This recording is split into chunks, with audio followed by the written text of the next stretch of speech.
Bonjour. Alors aujourd'hui je vous propose de partir à la découverte d'une fleur très commune qui est la violette.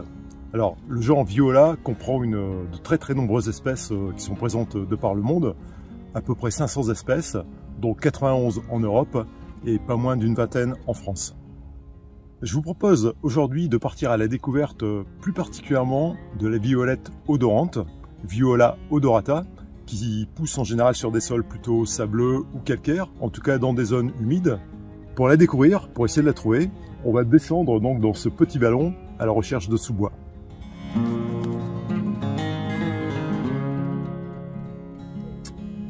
Et voilà donc bien caché dans le sous-bois, voilà Viola odorata, la violette odorante.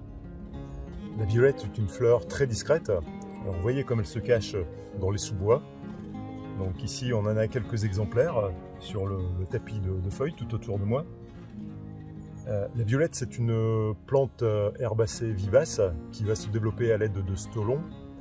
Elle possède des feuilles en rosette et la fleur est solitaire, donc on ne trouve qu'une fleur au bout de la tige. C'est une fleur zygomorphe qui possède un éperon qui est d'un beau violet et qui est évidemment très odorante.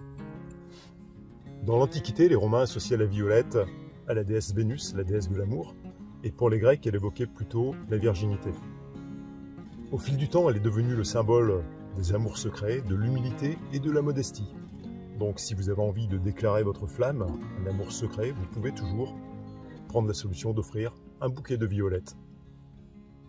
Au Moyen-Âge, la violette était considérée comme une fleur magique et aphrodisiaque. Et peu à peu, on a commencé à l'utiliser pour ses qualités médicinales, et en particulier pour ses vertus émollientes, expectorantes et purgatives. La violette était aussi la fleur préférée de Napoléon. C'était le symbole de ralliement pour ses partisans, et on raconte qu'il en offrait un bouquet chaque année à Joséphine à l'occasion de leur anniversaire de mariage. Au niveau médicinal, on utilise absolument toutes les parties de la violette, la fleur que l'on récolte au printemps, les feuilles que l'on récolte en septembre, et les racines que l'on récolte plutôt en octobre ou novembre.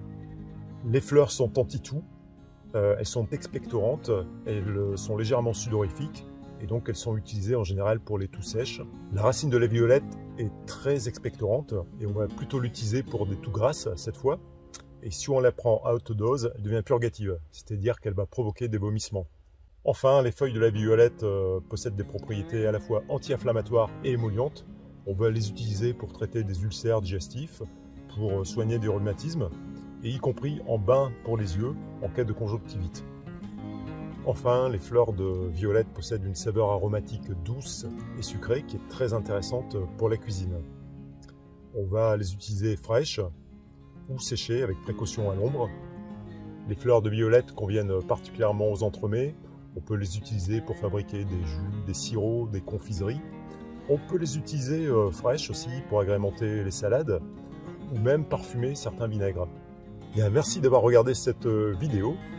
Je vous propose de nous retrouver prochainement pour la recette du pétillant de Vénus à base de fleurs de violette. Merci et à bientôt.